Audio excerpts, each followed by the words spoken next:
coming. My name is Andy Lawson. I work at NIC, which is the sister school of LCJ.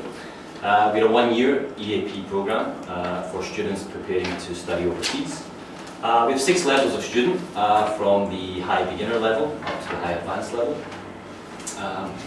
The course is pretty standard in terms of the components. We have a lot of leeway as the class instructors. But we still have to try to incorporate the main components of the course. Of course, academic writing, from paragraphs through to essays to research papers. Of course, timed readings, timed writings, summarising news articles, etc. And students once a week are expected to read a graded reader.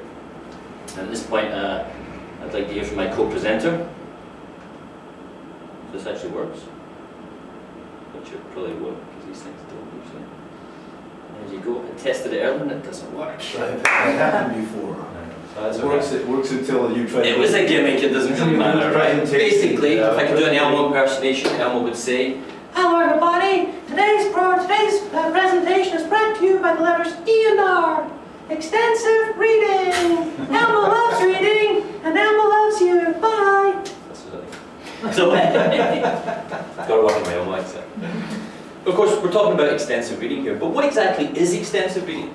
It's one of these things people talk about, yeah, it's important, but what is it? Well, Day and Bamford from 1988, they kind of gave us the basics of what they believe extensive reading is, and most people support this. Students should read as much as possible. Reading materials should be well within the reader's grammatical and vocabulary competence. Materials should be varied in subject matter and character. Students should choose their own reading material and are not compelled to finish uninteresting materials. And that one, obviously, that's a questionable one as well in some senses. What does this mean to me? Well, basically, ER means reading tons of easy books. And, oops, go back. Interestingly, research has shown that when we talk about easy books, students and readers generally should go into a book with a 98% knowledge of the vocabulary. Now, that seems incredibly high, but there's some really interesting research, which unfortunately we don't have time to go into today, that actually shows how this works. And they take a book and they remove just 2% of the text and put in nonsense words, and you can still get by with that.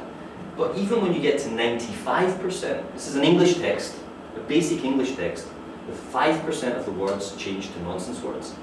It's incredibly difficult. And by the time you get to 90, you're really struggling. So we're asking students to read these graded readers for pleasure, but very often we're asking them to do far more than 2% of new words. And of course, what we end up with is the vicious circle of the weak reader. They don't enjoy reading, they don't read much. They don't understand, they read slowly, they don't enjoy reading. And this leads us to a situation where students probably feel like this little guy. And given the state of some of the graded readers I get back from students, I'm imagining some of them have actually tried to do this. Mark Helgeson has produced a lot of work regarding extensive reading, and he puts a lot of this up for free on the internet, which is something I love about the people involved in extensive reading. They put everything up for free. It's great. But he says that basically reading is like sports and music. Very simple. More practice, more skill. Get more skill, more fun. And of course, we're trying to create the virtuous circle of the good reader. We enjoy reading, we read more. We understand it better, we read faster, we enjoy reading more. And in terms of reading faster, this is something, there's a little happy reader, I forgot about him.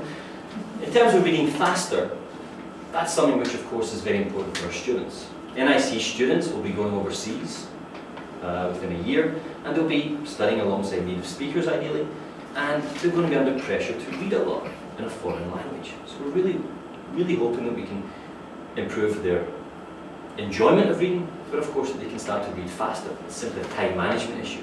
If they go overseas and they're struggling to read at a reasonable speed in English, that's going to be a huge problem for them. Now, again, back to Day and Bamford, students should read as much as possible. Reading material should be well within the reader's grammatical and vocabulary competence. Material should be varied in subject matter and character. Students should choose their own reading material and are not compelled to finish uninteresting materials. Reading is its own reward and should have few or no follow-up exercises after reading. Now again, that's a tough one as a teacher, right? The final one, reading is individual and silent. And again, sounds great, but that's a big problem because, well, problems with VR, students are not accustomed to reading. Students' reading levels are extremely wide-ranging. Different vocabulary and grammar comprehension levels. The reading speeds, of course, are different. The concentration levels are problematic. This makes it very difficult for us to choose accurate books for them. Students also have very different tastes in reading material. Last week, my current students of 16, I asked them, what type of books do you like best? What genre? 16 kids. I got 13 different answers. Right? Romance, sci-fi, mystery, horror, factual, biography, like just obviously some of those categories cross over, but we see there's such a variety of reading, of tastes in reading.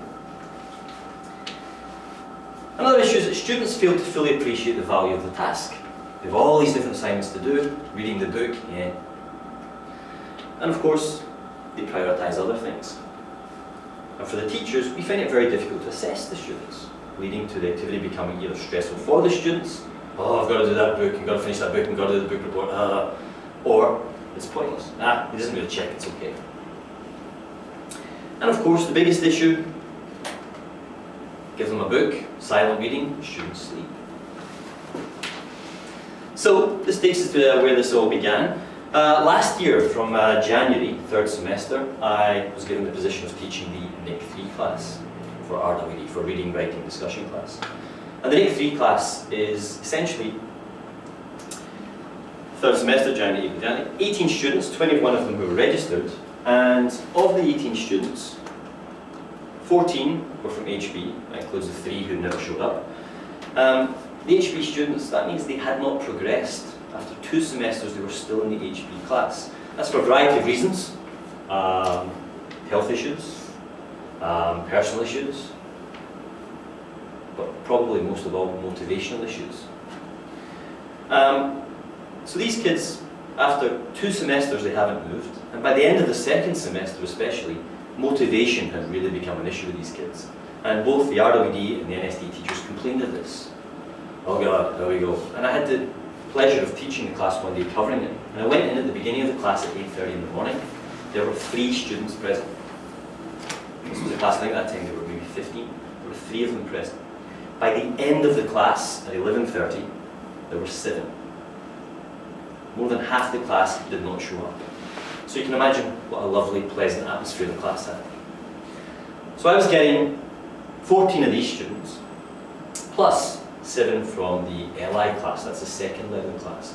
Now these students, many of them were actually quite positive, and some of them even passed the LI, but we just felt they barely passed, and we felt they would not be able to progress going into the intermediate level.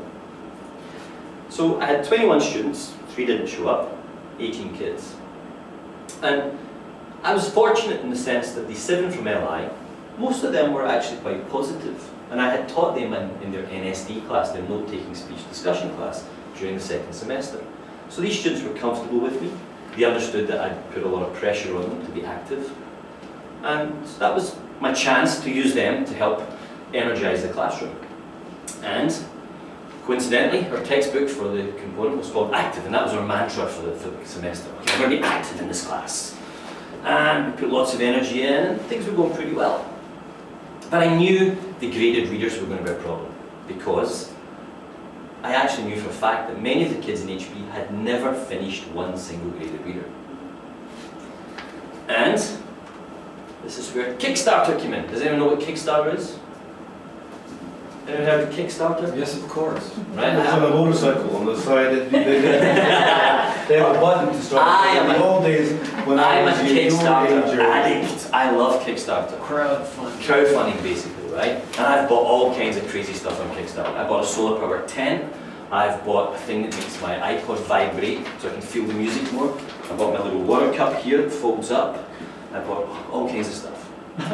And a couple of years ago, a guy, Marcos Benavides, some of you may know the name, Marcos had previously been the editor of a series of adapted Choose Your Own Adventure books for, I think it was Macmillan published them. And Marcos had been a big fan of these books as a kid, and this was something he was very into. But those books he found, it was an interesting project, but he wasn't entirely happy with it because he felt the books weren't really suited to non-native speakers. So Marcos used Kickstarter to crowdfund his set of his own Choose Your Own Adventure books, which for copyright reasons he couldn't call Choose Your Own Adventure, so he called these Choose Your Own Path. They're called Atama ebooks. So I decided, I thought this was interesting and I liked the cut of Marcus's jib, so I decided to invest a little money in exchange for a set of books that I could use with my own kids at home, and we'd get the electronic copies and a few little other fun extras we'd get for it. And I realised that perhaps with this NAIC 3 class, this would be an interesting chance to try these books out in my classroom.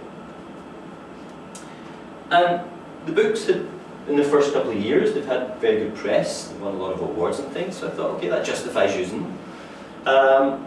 And the effects were great. Some of you may know some of these faces. These are 3 of the students in the class, and they really, really enjoyed the books. Not every student enjoyed them, don't get me wrong. Some students didn't like, there was no book that was universally popular. Some kids, of course, just hated them all. But on average, I had them write book reports and questionnaires, and the average grade they gave one of these books was 1 full star higher than the regular graded readers. They were still using regular graded readers as well. So I was comparing the students' enjoyment of the 2 types of books. And perhaps unsurprisingly, given the title, Zombies in Tokyo, this was the most popular one to choose among the students. Yutaro loved this book. And actually, I'll tell the truth, this picture was taken just last week. And Yutaro hadn't seen this book in maybe 3 months. And I asked him to take a picture. And he immediately got it, and he's like, ah! And he opened it up to this page and started laughing. The idea of cherry blossoms and zombies, he just thinks is brilliant. So, give you an example of the book. It's very much, you know the Choose Your Own Adventure books, right? You are walking down the street and you see, do you A, cross the street, do you talk to the man, da da da. So here's an example. He's trying to run away from zombies, or you are, I should say. Do you continue to the mountains, or do you stop at the supermarket, which you'll notice is called Katsuko? Which would you choose? Would you continue to the mountains, or would you stop in at the supermarket? I think you're going to go to the mountains, you're going to need some provisions. Okay, so you're going to go to the supermarket, right? But I've chosen now to lay your debt. Fortunately, the supermarket's full of zombies, including one, a Scotsman wearing a kilt and a Celtic shirt. That's one of the little perks you get of having crowdfunded, you get put in the books. Now, Celtic. no, Celtic. Since when? No, it's always the football team's Celtic, just like the Boston Celtics. Well, that's a debate for another time. I'm sorry, it was a team shirt. Now, back to extensive reading. Now, reading is individual and silent. But, again, give the kids books, off the pop. So, another reason, I'll be honest, I did not have enough books for every student. So initially, I wasn't sure about giving them all the electronic versions. I wanted them to try a paper book. So initially I had the kids pair up and read alternately. And then I had them record themselves during the discussion section when they were discussing what to do. And again, these were low-level students. And it was amazing how well they actually managed to interact in their decision making.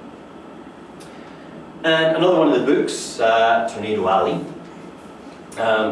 This one has some wonderful characters, including Andy and his friend Joe. That's my buddy from Joe. We got put in as named characters in this one. And some of my students loved this book for the characters, but sadly not me. I wasn't the character they liked. They liked Dorothy. And that's Dorothy Zemak. She writes a lot of the books we actually use. Was that Joanna? Yeah, that's right. So, Dorothy, for some reason, was a big hit amongst the students. And this was something which I absolutely loved. You can't really see very well, but that's Rikito and Misaki, 2 of my students. And this is their actual transcript, and I had the kids transcribe themselves, which is something I hate doing. But the students thought this was really interesting, listening to their own voices and typing out what they said. And this is, I haven't changed this at all, this is actually a scan of their actual text. So this is all the mistakes included. Obviously, you can't read it from there. But, blah, blah, blah, do you get in the car, do you run back to town? I'd like to choose, do you run back to town? Why? Because Torunad is scary. But this car is like shelter. No, shelter is like cave, like cave. Yes, cave, but it's car. This man is maybe help man, help me, but scary. Do you want to meet Dorothy? Yes, yes, cute Dorothy. Okay. How about you, Misaki? Rikto want to meet Dorothy, so choose 10. Go back town. Okay, go back town. Do you want to run nearby shelter, or do you want to go with Dorothy to her house? Oh, I'd like to choose, do you go with Dorothy to her house? Why, you like Dorothy? Yes, Dorothy, Dorothy! How about, this is not a love story. How about Misaki? Yes, but your reason is very interesting, so I'll follow you. Okay, do you go with Dorothy to her house? Choose. You understand Dorothy has children. Yes, so Dorothy has a husband. Oh my God, already married. Blah, blah, blah. And this was really kind of off topic for a while, but it was so funny to listen to. And the kids were having so much fun with it. And remember, these were kids who had not been very active. And the energy level of these kids speaking in English, discussing the book, it was brilliant. Now, back to Zombies in Tokyo. This was the most popular chosen book, as I say. And what I did was I collected data on the students' enjoyment of the books. And I deliberately switched poor up to excellent, but then how highly enjoyable down to the least enjoyable, just to make sure the kids weren't simply going XXXXX. And what we found is that, again, no books were universally popular, but on the whole, their enjoyment level of the books was significantly higher. What was most interesting to me was that the kids who did not like the books, they still said the books were easier to concentrate. Even when they read them by themselves, the fact that they had to think about the content in order to make decisions helped them to focus all on the content. And that was something I was really pleased with. Oops. I also, I'd also asked them which version they preferred, the printed or the digital version. And we found that the digital version was slightly more popular, but that was simply because I think they were often doing it in pairs, and the screen was easier for them to read. So it certainly means there's still a place for paper books, I think. Now, the higher level students. Now, the stories were a variety of topics were a suitable level for most students. Decision-making process was required, forcing students to actively consider the content. Repetition. For the lower level students, that was a benefit. If the kids got to the end of the book quickly, they went back to the start and chose a different path. And that repetition, I think, benefited the lower level students. But this semester I also had a look at how it affected the higher level students, and they actually still quite enjoyed that. But of course, repetition, I think that's something which would be a negative for the higher levels. Other possible negatives, the books are formulaic. They're now looking to develop a second level of books, a higher level, but in fact, I'm not sure how well that's going to go. Other things we need to try to do, we have to try to vary the way that we assess the students. Book reports. I used to do a 4-page book report for the higher levels, then it's down to 2 pages, and more recently it's down to 1 page or less. This is an interesting one I haven't used yet, having the students write their 3 questions by themselves. Have the students do it come on. What I did. Having students do in-class reports and limiting them to 10 minutes. I think this is Mark Helgeson again. He actually gives the students just 1 minute to write. He gives them 3 minutes to do the whole book report. This idea of keeping it very short. Something else that has been using is the extensive reading program's M-Reader quizzes. Has anyone used M-Reader? Basically, for free, you can register, and so many graded readers are available on the M-Reader system. They do a quiz online, and it keeps a record of all the students' scores and things. It's a fantastic facility. It takes a little bit of getting used to, but that's another way that you can assess the students' reading of the books. And it was while I was looking at these books that I came across something called quick reads. And going back to my higher level students, quick reads are books which were actually written in it's an idea from the UK of having a series of books to improve adult literacy. This is for native English speakers, but to try to encourage people to read more. And what they've done is get loads of famous people to write short 100-page novels for basically non-profit.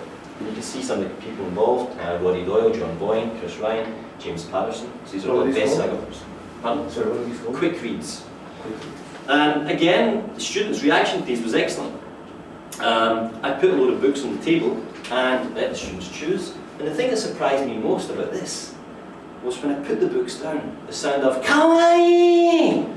The fact that the girls reacted just by seeing different coloured covers.